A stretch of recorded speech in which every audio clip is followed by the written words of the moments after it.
이번 달은 말일이 껴있는 이번 주는 말일이 껴있는 마지막 한 주간입니다. 2월 마지막 주간을 우리가 맞이하고 있는데 이번 달 말일이 며칠인지 아세요? 2월 28일이 아니라 2월 29일입니다. 2월 달은 거의 28일로 이렇게 우리가 알고 있는데 이번 달만큼은 올해는 2월 29일까지 있습니다. 바로 윤달이 껴있는 윤년이 올해이기 때문에 그러하죠. 이 윤달은 몇 년마다 돌아오는지 아십니까? 우리는 그냥 달력만 보면서 그냥 넘어가는데 4년마다 돌아오게 됩니다. 왜 2월 29일이 4년마다 생기는지 아십니까? 그냥 달력만 보면서 이번 달 윤달이구나 이렇게 그냥 가볍게 넘어갈 때가 있었는데 저도 예전에 아마 중고등학교 때 분명히 배웠겠지만 다시 그걸 잊어버리니까 다시 찾아보게 되더라고요. 왜 윤달이 있을까? 왜 29일이 있을까? 지구가 태양 주위를 한 바퀴 도는 것을 공전이라고 하는데 그 공전하는 기간이 정확하게 365일이면 너무나 좋겠는데 정확하지가 않습니다. 365.24221이라고 합니다. 365.2421 221. 네. 그래서 365일보다 좀 더 많은 거예요. 그러니까 4분의 1이 많은 겁니다. 0.24221이 더 걸리는 것이죠. 그래서 이 4년마다 0.2422 곱하기 4 하면은 대략 1일이 나오기 때문에 그 양력의 차이를 보정하기 위해서 4년마다 2월 달에 하루를 더 추가하는 것입니다. 설교 시간 과학 시간도 아니고 지구과학 시간도 아니고 왜 이런 얘기를 하냐면은 이 모든 것들이 정확한 하나님의 섭리와 다스림 가운데 이루어지고 있다라는 것이죠. AI가 아무리 발달이 되고 복잡하고 아무리 그 과학 기술이 뛰어나다 하더라도 사실은 이렇게 공전 주기가 이렇게 우리가 생각하는 365일과 정확하지 않는 완벽하게 이해할 수 없고 완벽하게 파악할 수 없는 다양한 질서가 있음을 우리는 보게 됩니다. 이 질서를 깨달았을 때 그 공전 주기를 우리가 껴 맞출 수가 없습니다. 우리가 고쳐야 되는 것이죠. 달력을 우리가 더 추가하고 수정해야 하는 것입니다. 우리가 받아들여야 한다는 것입니다.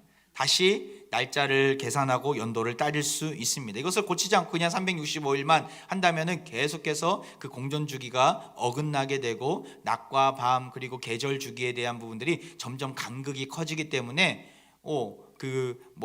오랜 세월이 지나면은 우리가 12월 달에 뜨거운 여름을 맞이할 수도 있고 또한 6월 달, 7, 8월 달에 차가운 겨울을 맞이할 수 있기 때문에 이걸 공전 주기를 우리가 수정하면서 달력을 추가해야 한다는 것입니다. 다시 말해서 우리는 이 자연적인 질서 앞에 철저히 수동적입니다. 무슨 말입니까? 아무리 뛰어난 우리 인간의 능력이 있다 하더라도 하나님의 창조 질서를 거스를 수 없고 우리가 달력을 수정하면서 창조 질서를 받아들이는 수동적으로 우리는 자세를 가져야 한다는 것입니다. 우리는 존재 자체가 환경 자체가 수동적입니다. 그래서 은혜라는 것이죠. 여러분 이 자리에 계신 분 중에서 내가 태어나고 싶어서 태어난 분 한번 손 들어볼까요? 아무도 없잖아요. 내가 우리 집안 어머니 아버지를 만나고 싶어서 이 땅에 나온 분도 계십니까? 없습니다. 하나님이 불러주시고 이 땅 가운데 보내어주셔서 우리가 존재하는 것입니다. 우리가 이것을 이해할 때 하나님의 능동성, 인간의 수동성을 이해할 때 이 모든 것을 우리는 은혜로 받아들일 수 있고 감사로 받아들일 수 있는 것이죠. 2월을 마무리하고 이제 3월을 이제 맞이하게 됩니다. 추운 겨울을 이기고 또 기지개를 펴면서 담대히 세상으로 향해 나아가는 달입니다. 2월달, 1월달, 2월달은 준비하는 기간인 것 같아요. 겨울이라 우리가 마음껏 활동하지 못하고 준비하는 기간으로 삼았다면 이제 봄이 찾아오고 꽃이 피고 따뜻한 봄날이 우리에게 왔을 때 우리는 새로운 각오와 다짐을 가지고 또 우리에게 주어진 사명을 이루면서 하나님께서 주시는 그 말씀 가운데 귀를 기울이면서 나아갈 수 있는 것이죠. 오늘 본문에서도 예수님께서는 12 제자들을 불러주셔서 그들을 다시 세상으로 보내고 계십니다. 부름받은 자들로서 또한 동시에 보냄받은 자들로 서 있는 것입니다. 그들을 보내시면서 예수님은 여러 가지 당부의 말씀을 하고 계십니다. 바로 세상으로 보냄받은 자들이 알아야 될 숙지해야 될 내용들을 마태복음 10장에서 잘 기록하고 있는데요.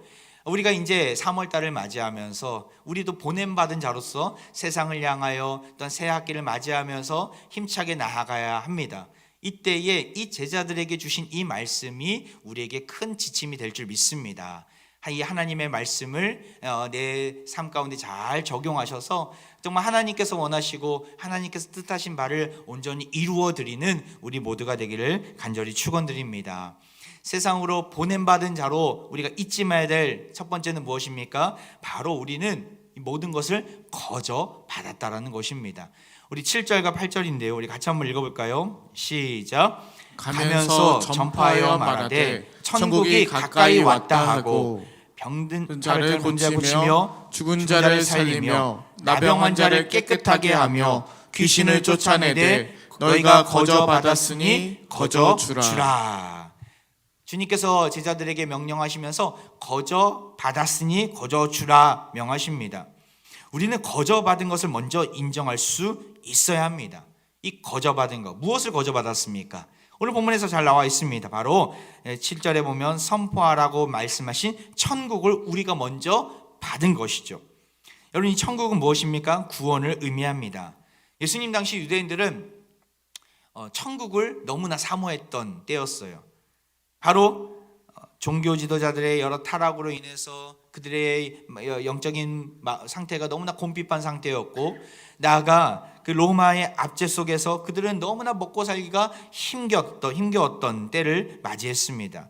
그 어느 때보다도 메시아가 빨리 오셨으면 좋겠다. 이 메시아 대망사상, 메시아가 빨리 오셨으면 좋겠다. 우리 가운데 천국이 임했으면 좋겠다라는 그 마음이 너무나 간절했던 때가 예수님 당시의 유대인들의 마음이었습니다.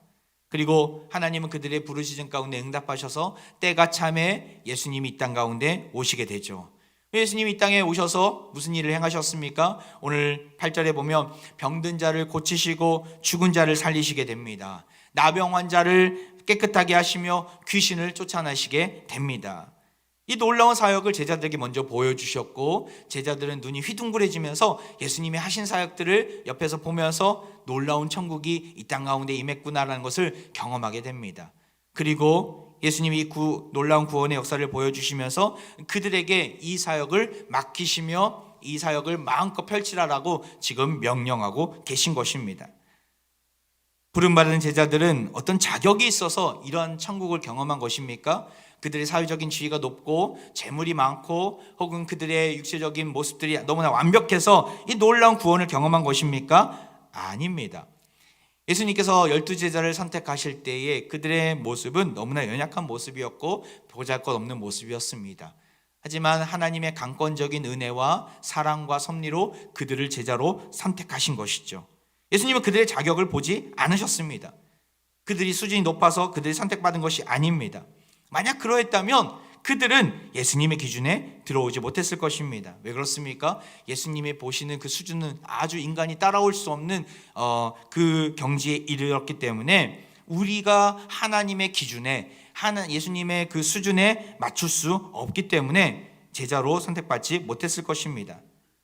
하지만 오직 사랑과 그 은혜로 그들은 택함을 받게 됩니다. 그렇게 베드로는 그가 내가 거저 받은 이 은혜를 알고 있었기 때문에 사역을 하면서 뭐라고 고백합니까? 사도행전 3장 6절에 보면 그 성전 미문에 앉아있는 안진뱅이를 향해 뭐라고 선언합니까? 우리 같이 한번 읽어볼까요? 시작. 베드로가 이르되 은과 금은 내게 없거니와 내게 있는 이것을 내게 주노니 나사렛 예수 그리스도의 이름으로 일어나 걸으라 하고, 베드로는 스스로 가진 것이 없음을 고백하고 있어요. 나는 은과 금은 없다. 나는 힘이 없다. 나는 능력이 없다. 단순히 물질만을 이야기하는 것이 아니라 이것은 그 베드로가 난 능력이 없음을 이야기하는 것이죠. 하지만 예수 그리스도의 그 이름에 능력이 있기 때문에 그 이름을 들고 일어나 걸으라 라고 명하고 있습니다. 결국 예수님의 이름을 들고 그 이름을 의지하며 나아가니까 안진뱅이가 치유되는 놀라운 능력이 선포되고 있는 것이죠. 바울도 이렇게 고백하고 있습니다. 로마서 3장 24절에 보면 그리스도 예수 안에 있는 속량으로 말미암아 하나님의 은혜로 값없이 의롭다 하심을 얻은 자 되었느니라. 여기 보면 값없이라는 단어가 나오는데 이 단어는 오늘 본문에 나온 거저라는 단어와 똑같은 헬라어 단어입니다. 도레안이라는 헬라어 단어인데 바로 받은 자의 입장에 섰을 때 이 거저, 이 값없이라는 의미는 무슨 의미입니까? 아무런 대가를 치르지 않고 선물로 받았다라는 의미가 담겨져 있습니다. 여러분, 우리는 이 땅을 살아가면서 이 거저 받은 은혜를 결코 놓쳐서는 안 됩니다. 이 도레안을 잊어서는 안 됩니다. 하나님의 은혜로 값없이 구원을 받아 살아가는 자임을 결코 잊어서는 안 됩니다. 이것을 잊을 때에 우린 타락하게 되고 이것을 잊을 때에 감사를 잃어버리게 되는 것이죠. 이것을 날마다 기억하고 되새기면서 나아갈 때 눈물이 나오고 감사의 고백이 터져 나오고 우리 마음 가운데 샘솟듯 일어나는 기쁨이 생기는 것입니다. 최근에 한 성도님을 이사신방하게 되었는데 우리 교회에 등록하신 지 1년이 채 되지 않는 분이셨어요. 예수님을 우리 교회에서 처음 믿게 되고 등록하시고 새가족 신방을 할 때에 그때 기억이 나는데 그때에 이분이 어떤 기도 제목이 있었냐면 목사님 그 집이 좀 이사 갔으면 좋겠습니다. 너무나 또 힘든 상황입니다라고 이야기를 하면서 정말 좋은 집을 또 하나님 앞에 구하면서 기도했던 적이 있었습니다.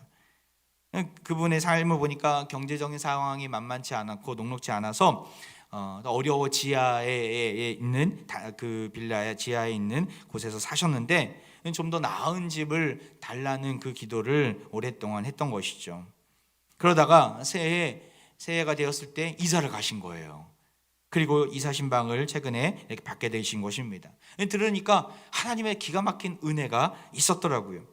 그분을 전도하신 한 성도님이 계신데 그분의 딱한 사정들을 옆에서 보면서 또 들으면서 알게 되었고 작년 가을쯤에 그 임대주택 공사를 찾아가서 이런 분이 있는데 이게 혜택을 받을 수 있는지 알아보신 것입니다. 그분하고 같이 갔다고 하더라고요. 근데 이 조건에 조금 안 맞았던 것 같아요. 혜택을 받는 길이 생각보다 쉽지 않았던 것이죠. 그 이야기를 듣고 그 초신자였던 그분은 난 안 돼라고 하면서 포기하고 집에 가신 거예요. 그런데 이 전도하신 분만큼은 포기하지 않았던 거예요. 그분은 가고 이 혼자 남아서 그 1시간 동안 그 사무실에 남아서 사정을 다시 이야기하고 반복해서 그 어려움을 설명하고 설득하면서 그 직원에게 이야기를 한 것이죠. 결국에는 어떻게 됐겠습니까? 그 직원이 두 손 두 발 다 들고 알았다고 한번 좀 알아보겠다고 하면서 그 혜택을 받을 수 있는 길을 이렇게 소개를 해줘서 결국에는 그 길이 열리게 됩니다. 그래서 이 초신자 성도님이 이전에 집의 지하였던 그런 컨디션, 정말 안 좋았던 컨디션과는 비교할 수 없는 너무나 아늑하고 따뜻한 2층에 있는 그 집을 얻어서 지난 1월 초순에 이사하게 된 것이죠. 그분의 입술 가운데 무엇이 고백되어졌겠습니까? 이거는 내가 운이 좋아서 얻은 거야. 혹은 이것은 내가 능력이 많아서 얻은 거야. 이런 고백이 있었겠습니까? 아닙니다. 이사신방 할 때 그분이 고백하는 것은 내 힘으로 얻은 게 아니라는 것이죠. 하나님의 은혜로 얻은 집임을 고백하고 계셨습니다. 그리고 더욱더 주님을 알아가는 데 힘쓰고 처음 믿었지만 아직은 잘 모르지만 예배하는 일에 또한 주님의 말씀 가운데 귀를 기울이는 길에 또한 주를 위해 사는 길에 더욱더 힘쓰겠다라는 그분의 고백을 보면서 거저받은 은혜를 누린 자의 모습은 저러하는구나라는 생각을 하게 되었습니다. 여러분, 그렇습니다. 우리가 인생을 이 땅을 살아가면서 하나님께서 주신 은혜를 한번 기억해 보시기 바랍니다. 내가 노력한 것처럼 보이고 내가 열심히 산 것처럼 보이지만 결코 이것은 내가 얻을 수 있는 것들이 아니었습니다. 하나님의 도우심이 없었다면 내가 이 자리에 설 수 없음을 여러분 기억하시기 바랍니다. 우리가 거저받은 은혜가 무엇입니까? 무엇을 거저받았습니까? 먼저 이렇게 숨쉬며 살아갈 수 있는 것도 거저받은 은혜 아닙니까? 내 발로 걸어서 차를 타고 이곳에 와서 예배 드릴 수 있는 거 거저받은 은혜 아닙니까? 무엇보다도 하나님의 그 놀라운 구원의 은혜를 선물로 받아서 예수 그리스도의 십자가의 능력으로 하나님의 거룩한 자녀가 되었음은 큰 거저받은 은혜인 줄 믿습니다. 건강한 공동체 안에서 예배 드리고 주님 안에 있는 거 주님 안에서 소망을 누릴 수 있는 거 거저받은 은혜입니다. 당연한 것은 없습니다. 결코 당연한 것은 없습니다. 모든 것이 은혜이고 감사한 일인 것이죠. 어제 이 자리에 한 600명 목이 모여서 또 하는 말씀 가운데 귀를 기울이고 8개 교회가 연합해서 행사가 치러졌는데 얼마나 감사한지, 다 참 우리 교회와 같은 그러한 제자 훈련에 힘쓰고 소그룹 운동에 힘쓰는 건강한 교회들이 함께 모여서 이렇게 연합 행사를 갖는다는 거 기적이다라는 생각을 하게 되었습니다. 나아가 이런 일들을 우리 합평공동체가 감당할 수 있는 거, 하나님이 주신 은혜가 커서 감당할 수 있었구나라는 생각을 하게 되었습니다. 요즘에 이단이 판을 치고 사이비가 판을 치는 세상 아닙니까? 지난주에 참 너무나 이렇게 황당스러운 일들을 많이 겪었어요. 주일날 그 타교에서 오후 설교가 있었고 잠깐 가서 말씀을 나누는데 목사님하고 목양실에서 나누는데 누가 손님이 찾아왔다고 한 성도님이 이렇게 데리고 오신 거예요. 근데 보니까 그 목사님한테 팜플렛을 주는데 신천지인 거예요. 신천지 자기네 무슨 대회를 전도 집회를 하는데 거기에 참석하라고 목사님을 찾으러 왔다고. 그러니까 그 데리고 온 성도님도 황당하고 그것을 받은 팜플렛을 받은 목사님도 황당하고. 근데 이게 남의 교회 일이 아니더라고요. 제가 그 집회를 마치고 교회에 왔는데 어떤 낯선 사람들이 여기 로비에 엘리베이터 앞에 앉아 있는 거예요. 저는 알잖아요. 누가 누군지, 성도님인지 아닌지 알잖아요. 누구십니까? 물어보니까 목사님을 만나러 왔다고. 나 아까 바로 1시간 전에 있었던 그 생각이 나서 신천지 아니냐고 제가 막 소리 지르면서 그 옆에 있던 성도님들한테 이분들 내쫓으라고 얘기하며 보냈던 적이 있습니다. 근데 거기서 끝나지 않았어요. 지난 목요일 날 3명이 목양실로 찾아온 거예요. 양복을 말끔하게 입은 어떤 중년 남녀가 찾아왔는데 보니까 또 뭐를 나눠주려고 하는 거더라고요. 신천지를 보지도 않았어요. 찢어버렸어요. 신천지더라고요. 요즘에 그렇게 신천지가 가득하고 참 이단들이 본인들이 떳떳하다면 그렇게 숨기고 나가겠습니까? 교회를 향해서 왜 그렇게 공격하는지 모르겠어요. 이 자리에는 없겠지만 참 신천지가 가득한 화정 지역과 또 이 지역 사회를 보게 됩니다. 우리가 정말 깨어 있어야 합니다. 하나님 말씀 앞에 서 있어야 되고 말씀을 더 깊이 알아가야 합니다. 그래야 그 헛된 길로 가지 않는 것이죠. 우리 하평 공동체만은 정말 예수님이 우리의 주인 되시고 우리의 하나님 되시고 예수님만을 증거하는 교회가 되기를 소망합니다. 이단 사이비 이만희를 증거하는 교회가 아니라 예수 그리스도만이 살아 역사하시고 하나님의 말씀만이 온전히 선포되는 교회가 되기를 원합니다. 이 교회의 순결함, 거룩함을 유지하기 위해서는 우리 많은 애씀이 필요합니다. 말씀 앞에 서는 애씀이 필요하고 나아가 여러분들이 기도가 필요합니다. 교회가 흔들리지 않고 이 이단이 가득한 세대 속에서 선한 영향력을 발휘하고 하나님의 거룩한 백성으로 살아가는데 온 힘을 다하는 공동체가 되기를 여러분 기도해 주시기를 바랍니다. 거저받은 은혜 우리는 결코 잊지 말아야 합니다. 그러할 때 감사할 수 있고 눈물을 흘릴 수 있고 소망을 품을 수 있는 것이죠. 이 거저받은 은혜를 우리가 안다면 그러면 우리가 어떻게 행동해야 하는가? 계속해서 우리 주님은 이렇게 명령하시는데요. 8절을 다시 한번 보겠습니다. 8절 시작. 병든 자를 고치며 죽은 자를 살리며 나병한 자를 깨끗하게 하며 귀신을 쫓아내되 너희가 거저 받았으니 거저 주라. 거저 받았으니 거저 주라 명하십니다. 여러분 거저 주라는 것은 무슨 의미입니까?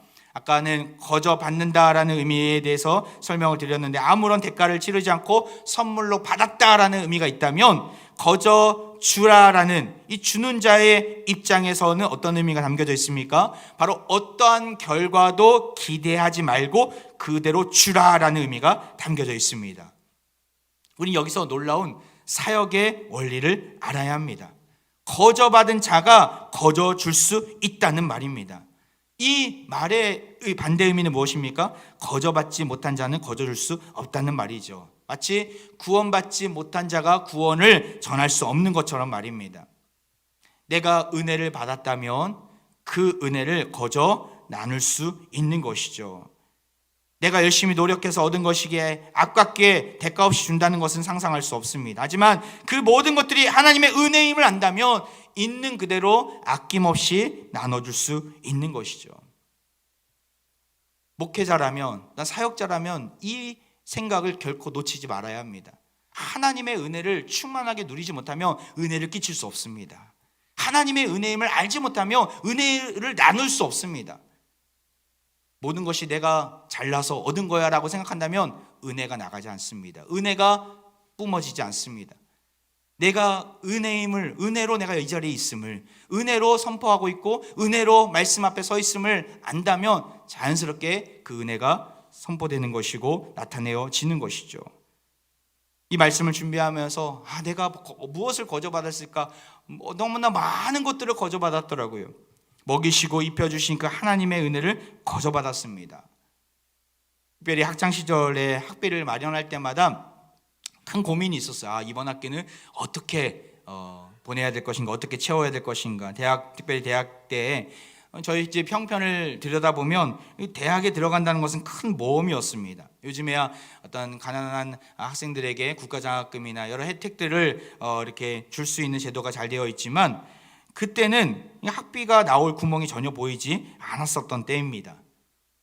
근데 놀라운 것은 지나고 보면 휴학을 한 번도 하지 않고 4년 내리 다 학교 생활을 다 마치고 졸업했다라는 것이죠. 신대원도 마찬가지였어요. 교회에서 사역을 하면서 또 여러 장학금을 받으면서 한 번도 휴학하지 않고 졸업할 수 있었습니다. 정말 생각하지 못한 여러 경로들이 참 많이 있었어요. 용돈이 없을 때는 또 한 번은 밥을 먹어야 됐는데 식권을 이렇게 넉넉하지 못해, 식권을 살 수 있는 돈이 넉넉하지 못해서 어떻게 해야 되는가 고민이 있었는데 학교에 구내식당에 가보니까 설거지하는 저희 선배님을 만난 거예요. 아니 선배님 여기 어떻게 설거지하게 됐냐고, 직원으로 취직하셨냐고 하니까 그게 아니라 근로장학생으로서 여기서 설거지를 몇 번 하면 식권 3장을 준다는 거예요. 저에게도 그 자리가 있으면 꼭 주십시오라고 이야기를 해놨는데 얼마 뒤에 그 자리를 얻게 된 거예요. 하나님의 은혜다. 열심히 저녁에 설거지하고 식권을 3장을 받고 그 다음날까지 이렇게 썼던 기억이 납니다. 그렇게 해서 끈일을 해결했었죠. 또 과외를 포함해서 여러 아르바이트를 통해서 용돈이 떨어지지 않도록 하나님께서 끊임없이 이렇게 공급해 주시고, 또 한 번은 교회에서 연락이 온 거예요. 목사님에게서 한 반주하는 집사님이 본인에게 돌아오는 사례비를 가난한 신학생에게 이렇게 돌려서 지원하고 싶다라는 그런 의견을 주셔서 저에게 정말 적지 않은 금액을 용돈으로 주시겠다 이렇게 연락이 온 거죠. 제가 달라고 하지도 않았는데, 제가 그 부분에 있어서는 전혀 꿈도 꿀 수 없었는데 그분을 통해서 하나님이 저희 필요를 아시고 공급해 주시고 채워 주신 것이죠. 학교를 다니면서 이렇게 놀라운 하나님의 은혜를 정말 많이 경험했습니다. 저를 여기까지 이끄시는 확실한 이러한 하나님의 은혜와 섭리를 경험했기 때문에, 그 은혜를 알고 있기 때문에 가만히 있을 수가 없는 것이죠. 거저받은 은혜를 거저 줄 수 있어야 합니다. 사역 현장 가운데서 선교지에서도 마찬가지였어요. 연약한 지체들이 많이 있고, 또한 우리가 지원했던 그 객가의 교단, 이 가정교회를 잘 도입했던 엘다라니 목사님이 그 가정교회 관련된 논문을 쓴다고, 또 박사 공부를 한다고 저한테 요청이 들어온 거예요. 이거 나 몰라라 할 수가 없겠더라고요. 또한 제가 장학금 혜택도 받고 여기까지 올 수 있었던 거, 많은 도움의 손길들이 있었는데 그 현지인의 그 요청을 받고 나 몰라라 할 수 없겠더라고요. 그래서 선교비를 한국에서 이렇게 들어오면 일정 부분들을 떼서 그분이 2년 동안 박사 공부를 할 수 있도록 많이 지원을 해줬어요. 그리고 지난번에 오셔서 어마어마하게 두꺼운 그 논문 보셨죠? 그분이 그 지원을 받고 이렇게 아름다운 열매를 맺어서 우리 앞에 이렇게 서 있는 모습을 보면서 그때 정말 잘했구나, 그때 장학금을 지원해서 이렇게 아름다운 결과를 얻게 되었구나라는 생각을 하게 되었습니다. 제가 한 것이 아니죠. 하나님이 거저 받은 대로 거저 주라라는 이 명령 앞에 순종하도록 저희 마음을 움직여 주셨고, 또 한국의 많은 성도들의 그 선교 헌금을 보내어 주셔서 그분에게 흘려보낼 수 있었던 것이죠. 우리 공동체도 마찬가지입니다. 담임 목회자로 부임해서 정말 우리 공동체가 계속해서 이웃사랑하는 일에, 선교하는 일에 정말 애를 써야 되는데 지금 보니까 정말 많은 일들을 하고 있더라고요. 또한 제가 부임하기도 전에부터 이미 시작하고 있더라고요. 연약한 노숙자들을 섬기고 여러 구제사역을 통해서 연약한 지체를 섬기고 있지 않습니까?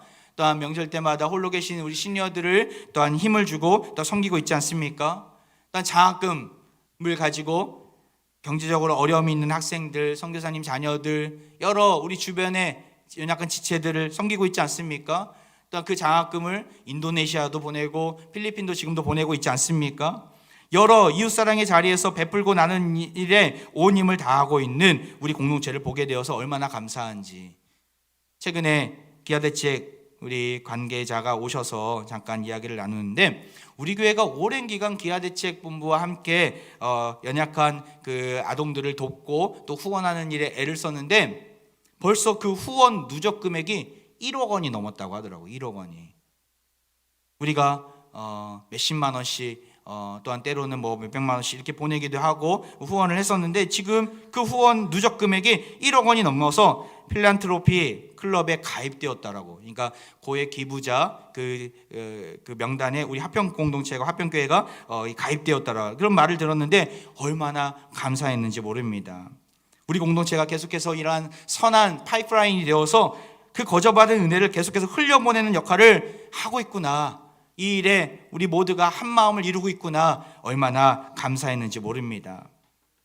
나아가 우리 공동체는 어려운 이뿐만 아니라 한국교회를 섬기는 일에도 애쓰고 있습니다. 어제 주의 은혜 가운데 이 평신도 지도자 포럼에 많은 분들이 참석을 했는데 제가 부임하고 나서 사실은 가장 큰 행사이기도 했습니다.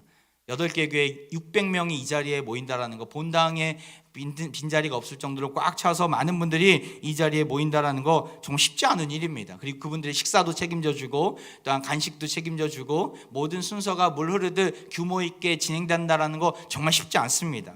사실 마음 가운데 큰 부담감이 있었어요. 이걸 왜 우리 교회가 해야 되는가, 다른 교회는 있지 않는가, 이 생각도 있었는데 하나님이 주실 때, 하나님이 사명을 주실 때 감당해야지라는 마음으로 우리 장로님들과 또 성도들과 함께 이 부분을 나누면서 감당하기로 결정하고 준비를 해왔습니다. 근데 막상 뚜껑을 열어보니까 저의 걱정은 기후였더라고요. 어느 부분 하나 빈틈없이 우리 장로회, 또한 우리 안수집사회, 권사회, 가장총무님들, 모든 섬김이들, 교육자들까지 모두가 한 마음이 되어서 이 큰 일들을 잘 이룰 수 있었던 것이죠. 보이는 부분에서 앞장서셨던 분들이 뿐만 아니라 보이지 않는 곳에서도 조용히 묵묵히 그 자리를 지키신 모든 분들이 함께 균형과 조화를 이루었기 때문에 이 모든 것들이 가능한 것입니다. 얼마나 감사한지. 하나님께서 우리 공동체를 귀하게 써주고 계시구나. 귀한 섬김의 자리에 우리 공동체를 이끌고 계시는구나. 얼마나 감사한지 몰랐습니다. 거저 받았으니 거저 나눈 것뿐인데 이러한 놀라운 영광과 기쁨을 누리게 되어서 얼마나 감사한 일입니까? 거저 나눌 때, 대가를 바라지 않고 나눌 때 이러한 놀라운 보람과 기쁨이 임하게 됩니다. 새 학기를 맞이하고 따스한 봄날을 맞이하는 이때에 우리가 품어야 될 자산은 무엇입니까? 거저 주는 자세입니다. 대가 없이 그 받은 은혜로 받은 것들을 기쁨으로 나누시길 바랍니다. 나에게 주신 역량, 시간, 물질, 모든 은사 나눌 때에 하나님의 은혜는 더욱더 크게 임하게 될 것입니다. 어제 박기성 목사님을 통해서 우리 믿는 자들의 정체성이 무엇이라고 말씀했습니까? 우리는 컨테이너가 아닙니다. 우리는 컨테이너, 계속해서 은혜를 쏟아붓고 나머지 흘러넘치는 은혜를 나눠주는 인생이 아니라 우리는 파이프라인이라는 거예요. 파이프라인, 통로라는 것이죠. 우리가 깨끗하게 또한 순결하게 잘 준비만 된다면 하나님의 은혜가 우리를 통하여 계속해서 흘려갈 것입니다. 거저 받았으니 거저 흘려보내는, 거저 주는 인생 되시기를 바랍니다. 따라해볼까요? 거저 받았으니 거저 주겠습니다. 말씀을 마무리합니다. 우리 주님은 이렇게 말씀하셨어요. 요한계시록 22장 17절, 우리 마지막 절인데 우리 같이 한번 읽어보겠습니다. 시작. 성령과 신부가 말씀하시기를 오라 하시는도다. 듣는 자도 오라 할 것이요 목마른 자도 올 것이요 또 원하는 자는 값없이 생명수를 받으라 하시더라. 여러분, 이 주님의 이 음성은 사도성을 이어받은 교회가 선포해야 될 메시지입니다. 세상은 무슨 대가를 바랍니다. 내가 너에게 이만큼 줬으니까 너도 나한테 이만큼 줘야 돼. 내가 너한테 준 만큼 나는 받아내야 해. 이게 공평한 일이야 라고 말을 합니다. 하지만 성경은 그렇게 말하지 않습니다. 누구든지 와서 마셔라, 먹어라, 받으라, 값없이 생명수를 받으라 선언하고 있습니다.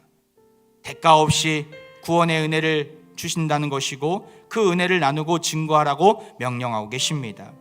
사도들은 이 예수님의 명령을 듣고 흩어져서 전도 사명을 이루게 됩니다.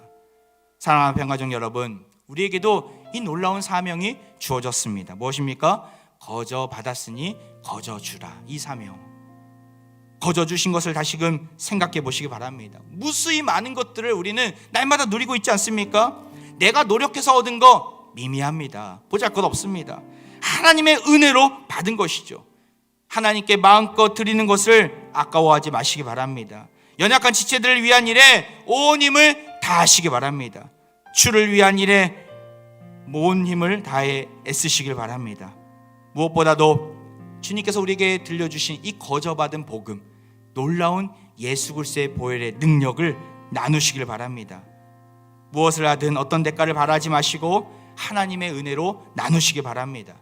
그러할 때 그 은혜는 우리를 통하여 흘러갈 것이고 우리 주변과 지역사회와 우리가 속한 모든 공동체가 복음으로 변화될 것입니다. 새학기를 설레임으로 맞이하는 이때 예수님의 이 명령, 거저받은 것을 거저 주라, 이 명령에 적극 순종하여서 하나님의 은혜가 가득한 한 주간 되시기를 주의 이름으로 축원드립니다. 이제 우리 함께 찬양으로 나아가는데요, 감사라는 찬양입니다. 오늘 숨을 쉬는 것 감사, 나를 구원하신 것 감사, 내 뜻대로 안 돼도 주가 인도하신 것 모든 것 감사합니다. 우리 감사의 고백으로 하나님께 나아갑니다.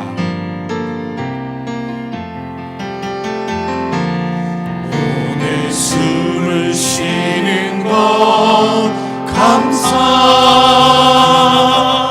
나를 구원하신 것 감사, 내 뜻대로 안 돼도 주가 인도하신 것 모든 것 감사, 내게 주신 모든 것 감사, 때론 가져가심도 감사,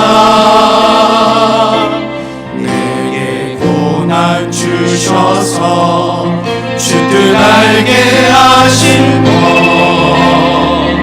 모든 것 감사. 주님 감사해요. 주님 감사해요.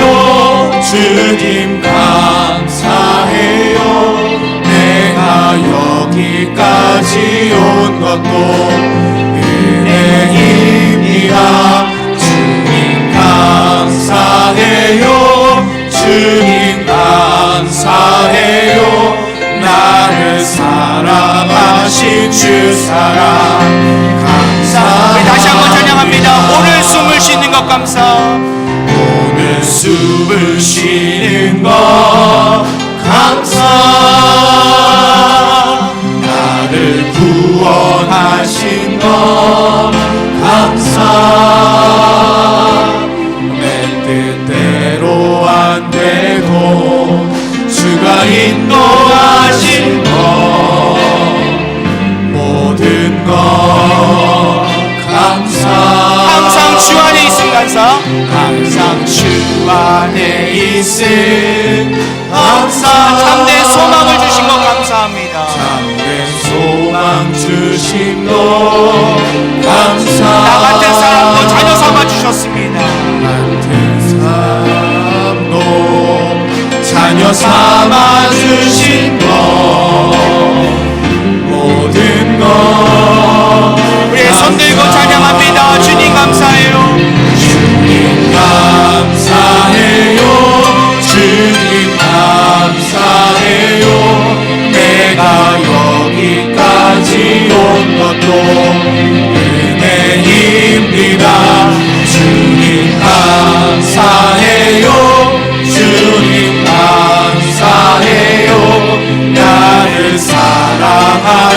주 사랑 마지막으로 주님 감사해요. 주님 감사해요.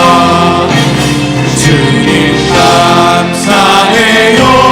주님 감사해요. 내가 여기까지 온 것도 은혜입니다. 주님 감사해요. 주님 감사해요. 나를 사랑하신 주 사랑 감사합니다. 할렐루야. 우리가 여기까지 온 것 하나님의 놀라운 은혜인 줄 믿습니다.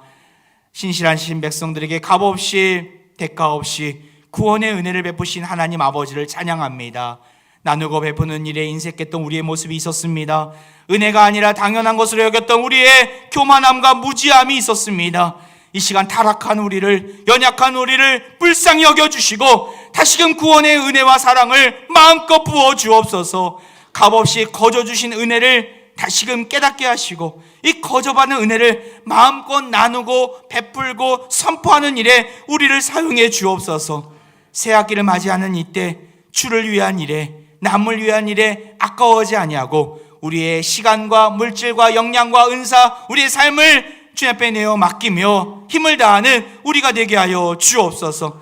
그럴 때 하나님께서 말할 수 없는 더 크고 위대한 일을 맡기시고 행하실 줄 믿사오니 우리의 믿음의 지경을 넓혀 주옵소서. 이 시간 병든 육체와 상한 마음 위에 손을 얹고 기도합니다. 온갖 질병으로 고단한 인생길을 걷고 있는 자들이 이 시간 주님의 치유의 손을 사모하며 하나님 앞에 나아갑니다. 그의 거룩하신 사랑의 손을, 능력의 손을 우리 환우들의 병든 머리와 얼굴과 가슴과 손과 발, 다리와 발과 오장육부, 사지백체에 얹어주셔서 그 죄에서, 그 모든 고통에서 놓여 자유케 하여 주옵소서. 일어나 내 자리를 들고 걸어가라. 일어나 내 자리를 들고 걸어가라. 베데스다 연못에서 일어난 그 치유의 역사가 이 자리에서 일어나게 하여 주옵소서. 모든 능력과 권세를 지니신 예수 그리스도 이름으로 간절히 기도하옵나이다.